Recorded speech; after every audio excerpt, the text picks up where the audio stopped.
తెలుగు కథలు. అందరికీ నమస్కారం. ఈరోజు మనం తెలుసుకోబోతున్న స్టోరీ అత్తగారు కొత్త కోడలు చివరి భాగం. నిజంగా ఇది చాలా ఆశ్చర్యంగా ఉంది.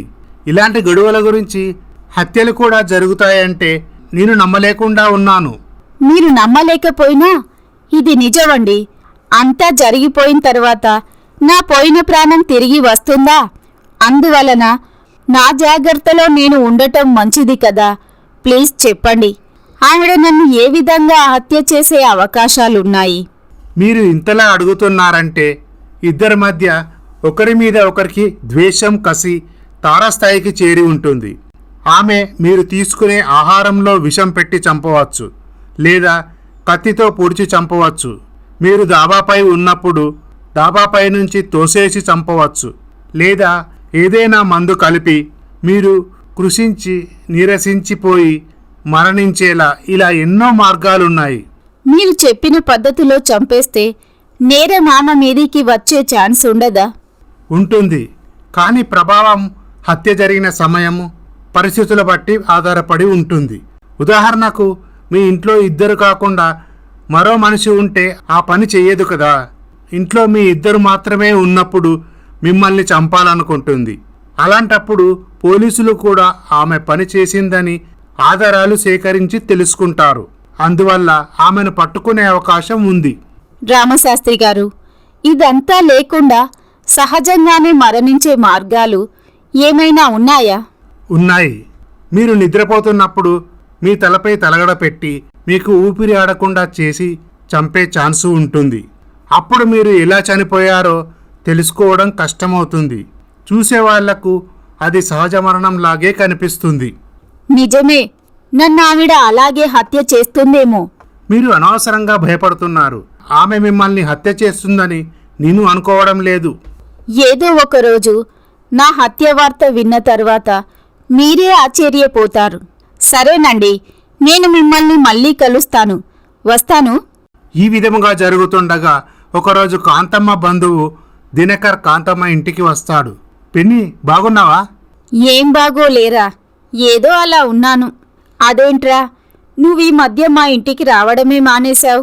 2 నెలలుగా బిజినెస్ పని మీద బయట తిరుగుతున్నాను. ఈ ఊళ్ళో పని ఉండటం వల్ల వచ్చాను. ఇంట్లో ప్రణయ్ లేడా పిన్ని? అప్పుడు మౌనిక హాల్లోకి వస్తుంది. ఇతనేంటి గుండాలా ఉన్నాడు అని అనుకుంటుంది. ప్రణయ్ పెళ్లికి రావాలని ట్రై చేశాను, కానీ వీలు కాలేదు. ఈవిడే నా వదిన గారు. హలో వదిన గారు, నా పేరు దినకర్. నేను మీ అత్తగారి చెల్లెలి కొడుకుని. అవునా, నమస్కారం అండి. టీ, కాఫీ ఏమైనా తీసుకుంటారా? వద్దమ్మా, ఇప్పుడే భోంచేసి వచ్చాను. అప్పుడు మౌనిక తన గదిలోకి వెళ్తుంది. కాంతమ్మ తనకి కోడలికి జరిగిన విషయమంతా దినకర్కి వివరిస్తుంది. ప్రణయ్ సాయంత్రం ఇంటికి వస్తాడు. ఏవండి, మీకో విషయం చెప్పాలి. దినకర్ ఎవరు? అతను మా పిన్ని వాళ్ళ కొడుకు. చిన్నప్పుడు మా ఇంట్లోనే చాలా రోజులు ఉన్నాడు. ఇంతకీ అతనిక్కడ ఎన్ని రోజులు ఉంటాడు? ఒక్కోసారి వారం రోజులు ఉంటాడు. వాడికేం పని లేకుంటే 20 రోజులైనా ఉంటాడు. అమ్మకి వాడంటే చాలా ఇష్టం. వాడేదో వ్యాపారం చేస్తున్నాడు. ఏ వ్యాపారమో నాకు ఇంతవరకు తెలియదు. అతను అన్ని రోజులు ఈ ఇంట్లో ఉంటే మీ అమ్మగారికి కోపం రాదు, కానీ నేనేదైనా చేసుకొని తింటే నా మీద అరుస్తుంది. ఈ విధముగా జరుగుతుండగా మౌనిక సినిమాకు వెళ్ళి ఇంటికి వస్తుంది. వచ్చేసరికి కాంతమ్మ చనిపోయి ఉంటుంది. అప్పుడు ఇన్స్పెక్టర్ కమల్ అక్కడికి వస్తాడు. చూడమ్మా, మౌనిక మీరేనా? అవునండి. ఇప్పటి వరకు ఎక్కడికి వెళ్ళి వస్తున్నారు? సినిమాకి వెళ్ళానండి. ఏది సినిమా టికెట్ చూపించండి. అప్పుడు మౌనిక సినిమా టికెట్ తీసి ఇస్తుంది. సినిమా అప్పుడే వదిలారా? వదలలేదు, కానీ నాకు సినిమా బోర్ కొట్టడంతో ముందే బయటికి వచ్చాను. తలనొప్పిగా ఉండడంతో కాఫీ తాగి వచ్చాను. తల్లి చనిపోవడంతో ప్రణయ్ కన్నీళ్లు పెట్టుకుంటాడు. మౌనిక గారు, మీ ఫోటో ఒకటి ఉంటే ఇస్తారా? అప్పుడు మౌనిక ఫోటో తీసి ఇన్స్పెక్టర్కి ఇస్తుంది. మీరు కాక ఈ ఇంట్లో ఎవరైనా ఉంటారా? అప్పుడు ప్రణయ్ దినకర్ గురించి చెప్తాడు. దినకర్ ఎవరు? అతను ఇప్పుడు ఎక్కడున్నాడు? అప్పుడే దినకర్ అక్కడికి వస్తాడు. చనిపోయిన పిన్నిని చూసి పిన్ని అంటూ కన్నీళ్లు పెట్టుకుంటాడు. ప్రణయ్, మీ అమ్మగారు మామూలుగా మరణించలేదు, హత్య చేయబడింది. హత్య మాట వినగానే దినకర్ భయపడతాడు. దినకర్, మీరు ఇంట్లో నుంచి బయటకెప్పుడు వెళ్ళారు? సాయంత్రం 7 గంటలకు నేను ఇంట్లో నుంచి బయటికి వెళ్ళానండి. మా ఫ్రెండు నేను కలిసి పార్కుకు వెళ్ళాము. అక్కడ సరదాగా కాసేపు మాట్లాడుకున్నాక నేను ఇంటికి వచ్చాను. మీరెవరూ ఇంట్లో నుంచి బయటికి వెళ్ళకూడదు. చూడమ్మా, మీ ఫోన్ ఒకసారి ఇవ్వండి. మౌనిక ఫోన్ని తీసుకొని ఎవరెవరికి కాల్ చేసిందో కాల్ లిస్ట్లో ఇన్స్పెక్టర్ చూస్తాడు. అప్పుడు మౌనిక ఫోన్లో రామశాస్త్రికి ఫోన్ చేసినట్లు కనుక్కుంటాడు. ఇన్స్పెక్టర్ రామశాస్త్రి ఇంటికి వెళ్తాడు. ఈ ఫోటోలో ఉన్న అమ్మాయి మీకు తెలుసా అండి? తెలుసండి అని చెప్పి రామశాస్త్రి జరిగిన విషయమంతా ఇన్స్పెక్టర్కి వివరిస్తాడు. మై గాడ్, ఈ హత్య అంతా క్లియర్గా ఉంది. హత్య ఎలా చేయాలో నీ దగ్గర సలహా తీసుకుంది. ఈ హత్య ఎవరు చేసి ఉంటారు? ఎవరో కాదండి, నా అనుమానం ప్రకారం మౌనికే ఈ హత్య చేసి ఉంటుంది. అత్తగారు తనను చంపుతుందన్న భయంతో తానే అత్తగారిని చంపివేసి ఉండొచ్చు. నిజమే, కానీ ఆ సమయంలో ఆమె థియేటర్లో సినిమా చూస్తున్నట్లు చెప్పింది. ఇన్స్పెక్టర్ థియేటర్ గేట్మెన్ని పిలిపిస్తాడు. చూడు, ఈ అమ్మాయి నిన్న సినిమాకి వచ్చిందా? అవును సార్, వచ్చింది. తాను సినిమా హాల్ నుంచి ఎన్ని గంటలకు బయటికి వెళ్ళింది? సుమారు 7 గంటలకు వెళ్ళిపోయిందండి. మళ్ళీ తిరిగి రాలేదు సార్. ఇన్స్పెక్టర్ కాంతమ్మ ఇంటికి వెళ్తాడు. చూడండి మౌనిక, మీరు 7 గంటలకే సినిమా హాల్ నుంచి బయటికి వెళ్ళారు కదూ? అవును, 7 గంటలకే సినిమా హాల్ నుంచి బయటికి వచ్చాను. తలనొప్పిగా ఉండడంతో కెఫ్టేరియాకు వెళ్ళి కాఫీ తాగి అక్కడే కాసేపు కూర్చొని తర్వాత ఇంటికి వచ్చాను. 7 గంటలకే థియేటర్ నుండి బయటికి వచ్చానని మీతో చెబితే మీరు నన్ను అనుమానిస్తారని అలా చెప్పాను. ఇప్పుడు కూడా నేను మిమ్మల్ని అనుమానిస్తున్నాను. నవలా రచయిత రామశాస్త్రి గారు జరిగిన విషయమంతా చెప్పారు. మీకు మీ అత్తగారికి మధ్య ఉన్న పగ గురించి అంతా వివరంగా చెప్పాడు. 8 గంటలకే ఇంటికి వచ్చిన మీరు అత్తగారిని హత్య చేసి మళ్ళీ బయటికి వెళ్ళారు. హత్య 8 గంటల తర్వాతనే జరిగినట్లు డాక్టర్ గారు చెప్పారు. సో కన్ఫర్మ్గా మీరే ఈ హత్య చేశారు. నేనే హత్య చేయలేదు అంటూ మౌనిక కన్నీళ్లు పెట్టుకుంటుంది. ఇన్స్పెక్టర్ మౌనికని స్టేషన్కి తీసుకువెళ్తాడు. ఈ విషయం తెలుసుకున్న మౌనిక తల్లిదండ్రులు పోలీస్ స్టేషన్కి వస్తారు. నాన్న, నేనే నేరం చేయలేదని చెప్పడానికి అన్ని దారులు మూసుకుపోయాయి. నేనిక ఈ హత్య నుండి తప్పించుకోలేను. బహుశా నాకు ఉరిశిక్ష తప్పదంటున్నారు. అత్తలు నశించాలని నినాదాలిచ్చాను. కానీ ఈరోజు అత్తలతో పాటు కోడళ్ళు కూడా నశించిపోతున్నారు. కూతురు ఏడుస్తూ ఉండటంతో మాధవరావు సుమిత్ర కూడా కన్నీళ్లు పెట్టుకుంటారు. భయపడకు తల్లి, నువ్వు నిర్దోషివే, తప్పకుండా విడుదలవుతావు. ఇన్స్పెక్టర్ గారు, కాంతమ్మ గారిని హత్య చేసింది నేనే. ఏంటి, కాంతమ్మ గారిని మీరు హత్య చేశారా?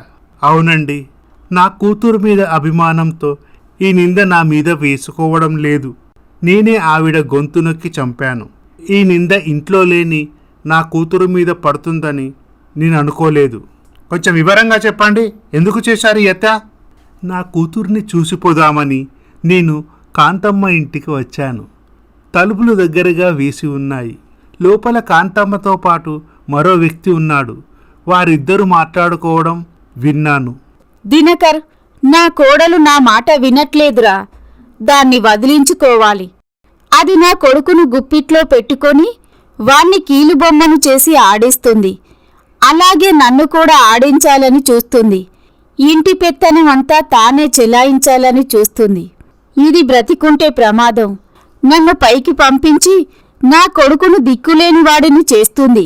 ఎలాగైనా దీన్ని పైకి పంపించాలి. ఈ విషయం నాకు వదిలే పిన్ని, నాకు తెలిసిన వాళ్ళు ఉన్నారు. ఓ 1,00,000 రూపాయలు పడేస్తే మౌనిక సూపర్ మార్కెట్ వెళ్ళినప్పుడు వెనుక నుంచి పొడి చేసి చంపేస్తారు. హత్య మనం చేయించామని ఎవరూ అనుకోరు. ఏ నగల కోసమో వేరే కారణం చేతనో హత్య జరిగింది అనుకుంటారు. ముందు నువ్వు డబ్బులు సిద్ధం చేసుంచు, దానిని పైకి పంపిస్తాను అని చెప్పి వాళ్ళు అక్కడ నుండి బయటికి వెళ్తారు. అప్పుడు నేను చీకట్లో దాక్కున్నాను. వాళ్ళిద్దరి మాటలు నాలో ఆవేశాన్ని కలిగించాయి. నేను ఎంతో అపురూపంగా పెంచుకున్న నా కూతురుని కిరాయి రౌడీలతో చంపాలనుకుంటుందని ఈ మాటలు వినగానే నా కూతురికి ఆమె వల్ల ప్రమాదం ఉందని తెలిసి ముందుగా ఆమెనే చంపాలనుకున్నాను. వెంటనే ఇంట్లోకి వెళ్ళాను. ఆమె మంచంపై అటు తిరిగి పడుకుంది. వెనుక నుంచి వెళ్ళి గొంతు పుసికి చంపేశాను. వేలి ముద్రలు పడకుండా జాగ్రత్త పడ్డాను. ఆ తర్వాత వెంటనే మా ఊరికి వెళ్ళిపోయాను.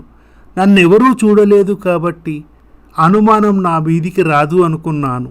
కానీ నా మీద అనుమానం రాకున్నా నా కూతురు దోషిగా నిలబడేసరికి నా అంతట నేనే ఒప్పుకుంటున్నాను. ఏమండి, ఇలా జరగటానికి నేనే కారణం కాదు, నేనే కారణం. అవును, మీరిద్దరూ కారణమే. చిన్నతనం నుంచే ఆడదే పెత్తనం చెలాయించాలని కూతురుకు నూరిపోశావు. అందుకే మౌనిక అత్తగారి పెత్తనం కోసం తలపడింది, అత్తగారితో గొడవ పెట్టుకుంది. దాని ఫలితమే ఇది. కూతురుని పిల్లాన్ని అదుపులో ఉంచలేని నాలాంటి అసమర్థులు ఈ లోకంలో ఎంతోమంది ఉన్నారు. పిల్లిలా ఉండే నేను హంతకున్నయ్యాను. మౌనిక అత్తగారు కూడా ఒకప్పుడు కోడలే, ఇవాల్టి కోడలే రేపటి అత్త. అలాంటప్పుడు రేపు నువ్వు కూడా అత్తయ్యవు అవుతావు కదా. మనిషికి ఓర్పు సహనం లేకపోవడం, తప్పుగా ఆలోచించడం వల్ల ఫలితం కూడా తప్పుగానే ఉంటుంది. ఇలా ఈ కథ సమాప్తమవుతుంది. ఈ స్టోరీ కనుక మీకు నచ్చినట్లయితే మా ఛానల్ని సబ్స్క్రైబ్ చేసుకోండి, లైక్ చేయండి, షేర్ చేయండి, కమెంట్ చేయండి.